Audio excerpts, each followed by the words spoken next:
Olá, pessoal, tudo bem? Aqui estamos para realizar a correção da nossa prova, né? Então, com o objetivo de dinamizar o nosso tempo, fiz então a opção de gravar a nossa correção da prova. E como você já sabe, se restar alguma dúvida sobre qualquer questão, o canal de comunicação nosso está sempre aberto. Então, entre em contato comigo, me envie uma mensagem e a gente sempre vai resolver, e aí eu te explico como que a questão deve ser interpretada, e se eu tiver errado na hora da correção, não tem nenhum problema, não há dificuldade em se reconhecer esse tipo de coisa. E também vamos testar um jeito diferente, né, de realizar essa correção, onde eu vou postar para vocês as questões e você vai ler a questão comigo e também me enxergar.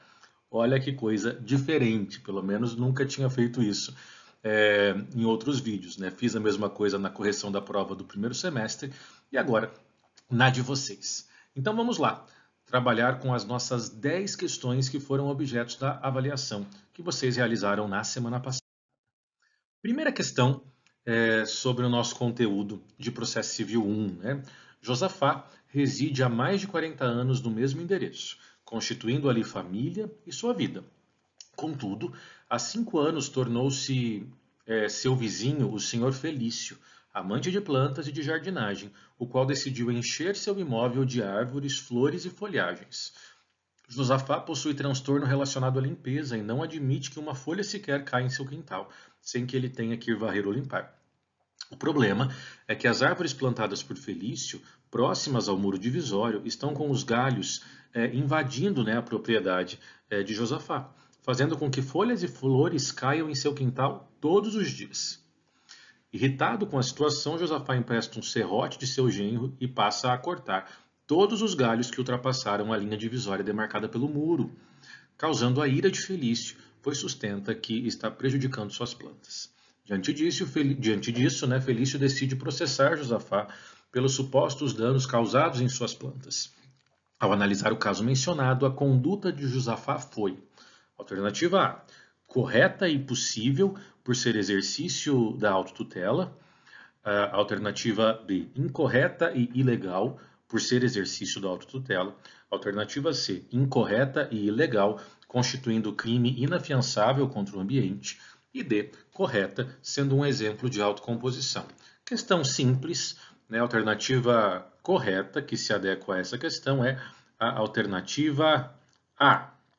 Vamos então marcar a alternativa A. Olha que coisa chique. Então, a alternativa correta é a alternativa A. A conduta realizada por Josafá é uma das hipóteses permissivas do exercício de autotutela. Nós vimos autotutela quando conversamos sobre os meios de resolução de conflitos, né? E a regra é que a autotutela ela é proibida pelo nosso ordenamento jurídico, mas existem exceções. E uma dessas exceções é a chamada poda dos ramos de árvores limítrofes, né? Então, essa circunstância narrada pelo enunciado, ela se enquadra em uma das hipóteses permissivas para o exercício da autotutela. Então, a alternativa correta é a alternativa A. Próxima questão. A jurisdição civil é exercida pelos juízes e pelos tribunais em todo o território nacional, conforme as disposições deste Código, né? Esta aqui é a redação do artigo 16 do Código de Processo Civil. Esta afirmação ela representa qual princípio? Extraterritorialidade, nacionalidade, temporariedade ou territorialidade? Bom, esse princípio ele é chamado, né, de princípio da lex fori, e nós traduzimos esse princípio como princípio da territorialidade. Então, a alternativa correta é a alternativa D. Extraterritorialidade é uma outra coisa. Também diz respeito à aplicação da lei no espaço, mas a redação do 16 ela se refere à territorialidade. Nacionalidade não é uma nomenclatura que se usa para esse tipo de princípio, né? Existe nacionalidade enquanto parâmetro jurídico, mas isso está mais atrelado ao direito constitucional. E temporariedade é mais uma palavra que está aí para gerar algum tipo de confusão. Alternativa correta, alternativa D. Próxima questão. Trata-se de mecanismo de resolução de conflitos, onde um terceiro imparcial tem a função de aproximar as partes envolvidas no conflito, dando sugestões para a possível solução do caso. E aí, quais são as respostas que se enquadram nessa definição, né? Qual é esse mecanismo de resolução de conflitos onde o terceiro imparcial ele aproxima as partes e também sugestiona, participa para a produção de um acordo, né? Então ele dá palpite, ele se mete, ele interage, existe uma influência e uma participação muito forte desse terceiro. Isso é conciliação, arbitragem, mediação ou autotutela. Primeiro que a autotutela jamais poderia ser, porque a autotutela é a resolução do conflito pelo uso da força, né? Então, a mais forte acaba tendo seu direito protegido porque ele submete o mais fraco ao seu querer, à sua vontade. Então, a autotutela não é o caso. A arbitragem é um mecanismo extrajudicial, né?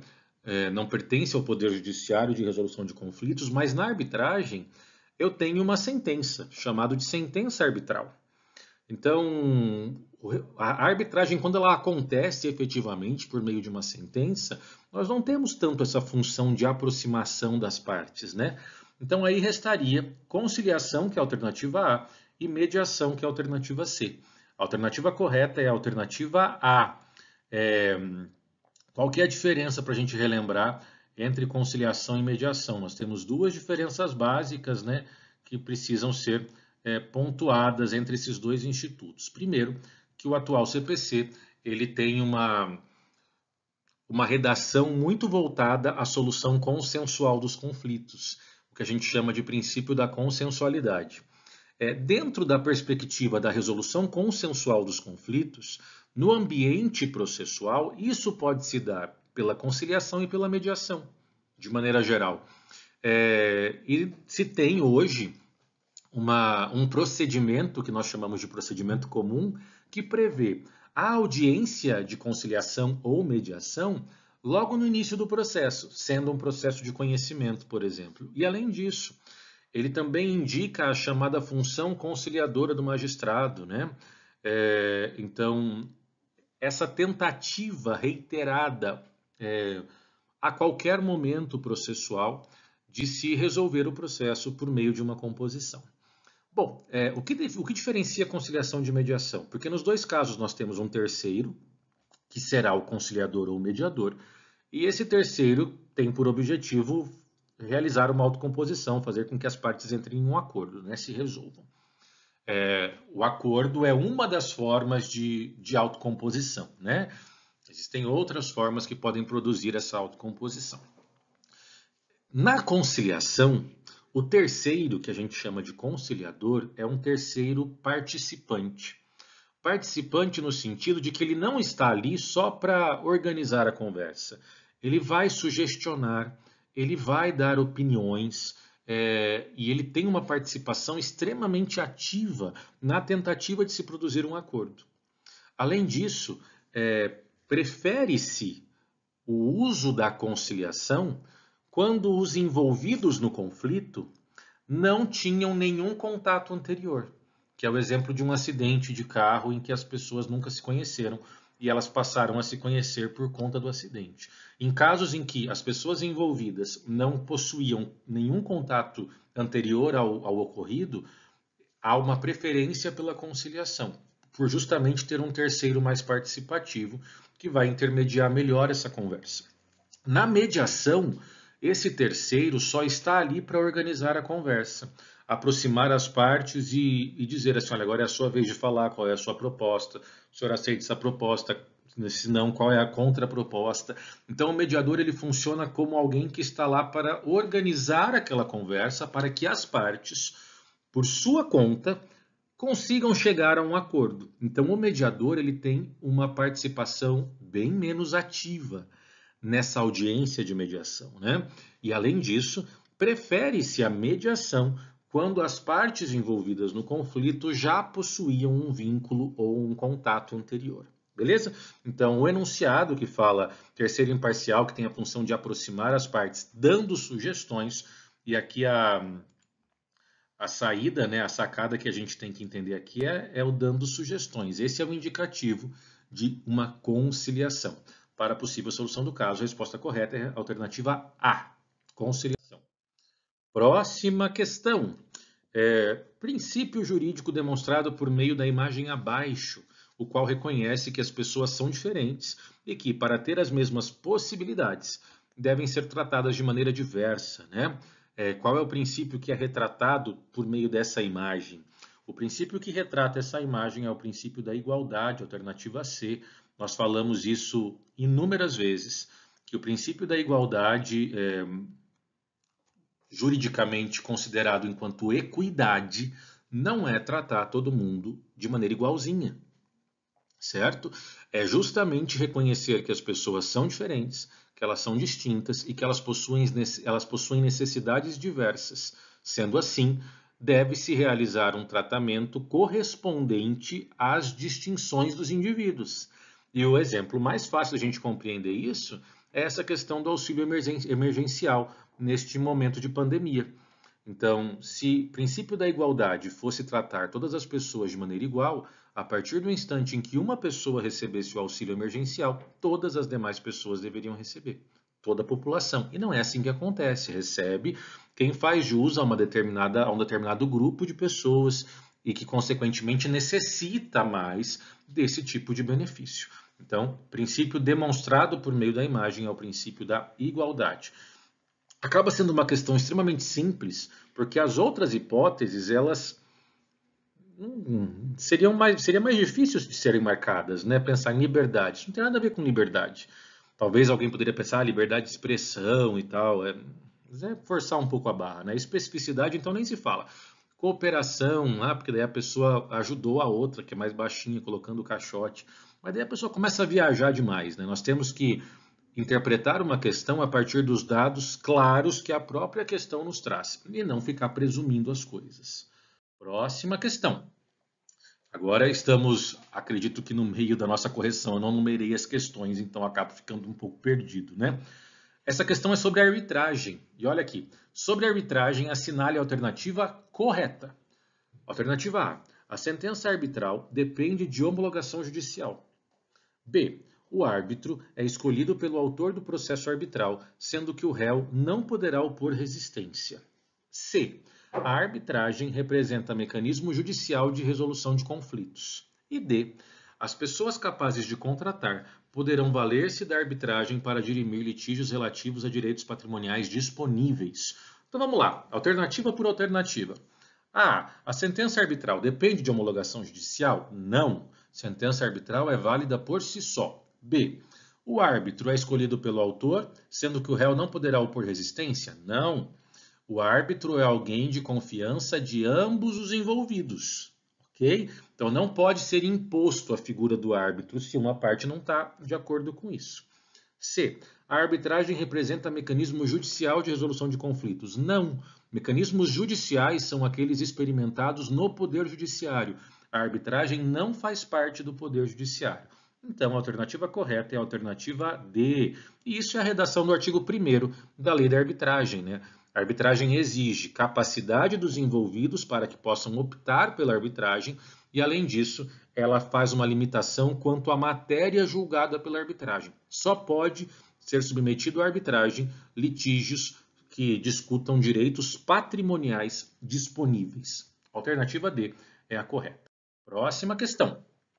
O fato do Brasil ter ratificado a Convenção Americana de Direitos Humanos, submetendo-se à jurisdição da Corte Interamericana de Direitos Humanos, né, localizada em São José, é exemplo D. Então aqui nós estamos falando do Brasil se submetendo à legislação internacional. E isso é verdade, o Brasil aderiu, né, ratificou a Convenção Interamericana, né, ou chamado também de Pacto de São José da Costa Rica, e, consequentemente, se submeteu à jurisdição, ao poder julgador da Corte Interamericana.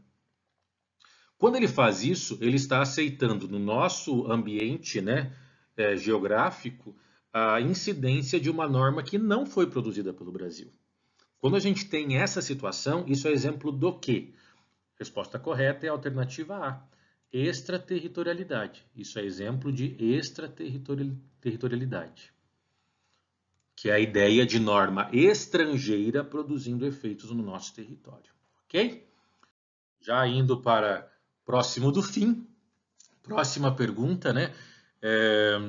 Juvenal, pessoa extremamente pobre, teve sua casa atingida por uma árvore derrubada por força de fortes ventos, que passaram na cidade em que reside.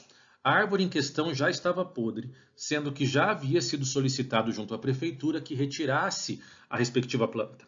Diante dos prejuízos, Juvenal necessita ingressar com a medida judicial cabível.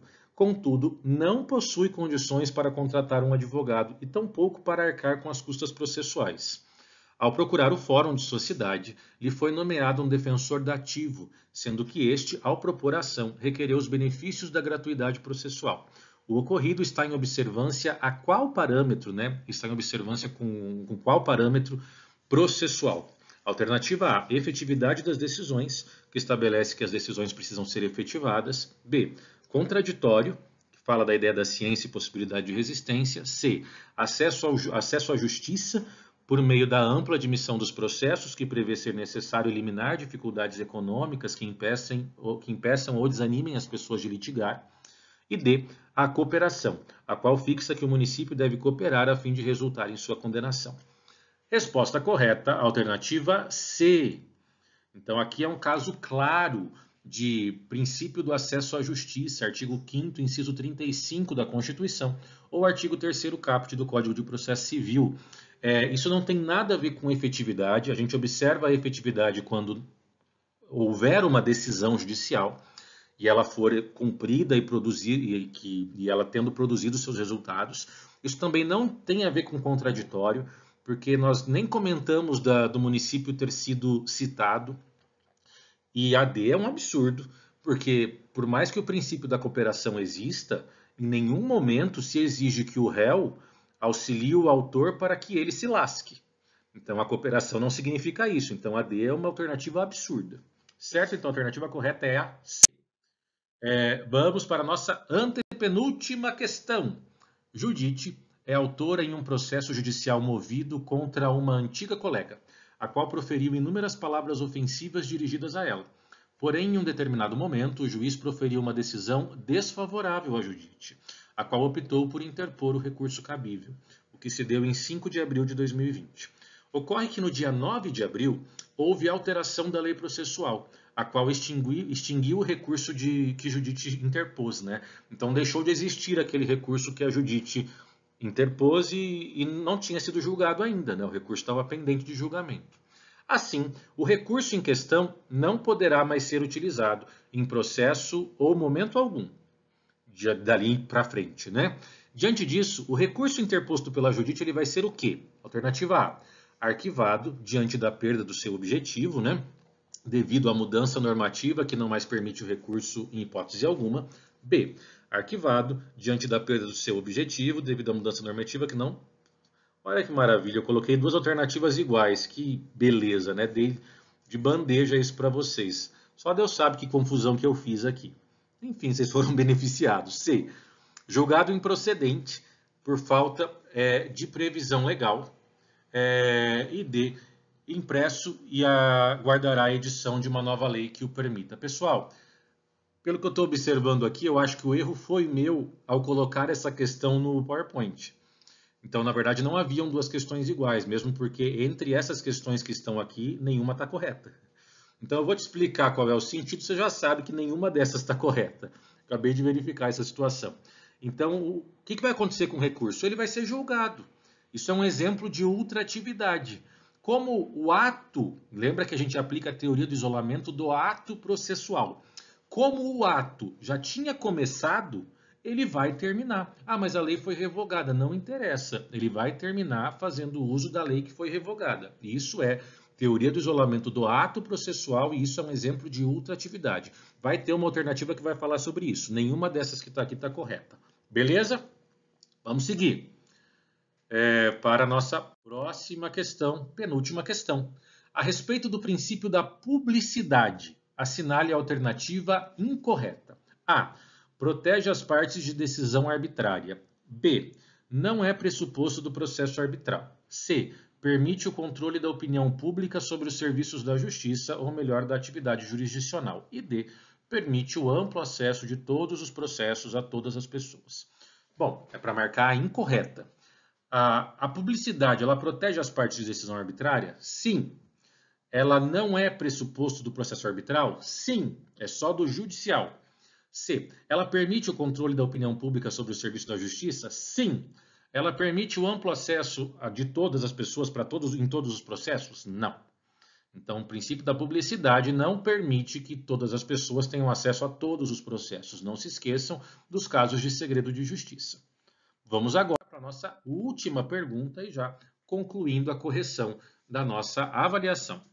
Quando o direito reconhecido por sentença é concretizado na prática, tem-se o princípio da A, duração razoável do processo, B, boa-fé processual, C, eficiência e D, efetividade. Resposta correta, alternativa D, princípio da efetividade. Lembre-se, processo efetivo é processo que entrega o bem da vida reconhecido por meio da decisão. Então, o processo, e aí aqui a gente trabalhou com aquela ideia de eficiência e efetividade, né? Processo eficiente é aquele que respeita todo o parâmetro normativo. Então, ele cumpre o procedimento, os prazos, está tudo certo. Então, ele é eficiente no sentido de que o Poder Judiciário foi eficiente na prestação jurisdicional. Agora, ele será efetivo quando aquela condenação do processo se transformar em realidade. Quando aquela sentença que condenou o réu a pagar 5 mil se transformar em 5 mil reais na conta do autor. Aí nós temos um processo efetivo. Então, o processo pode ser eficiente e não efetivo.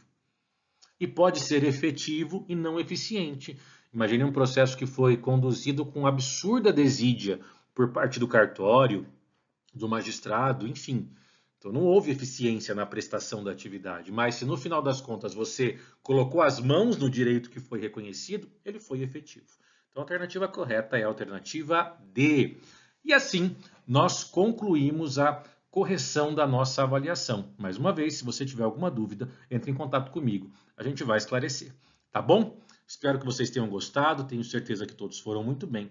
E nós nos vemos na próxima aula. Tudo de bom para vocês. Fiquem com Deus. Tchau, tchau.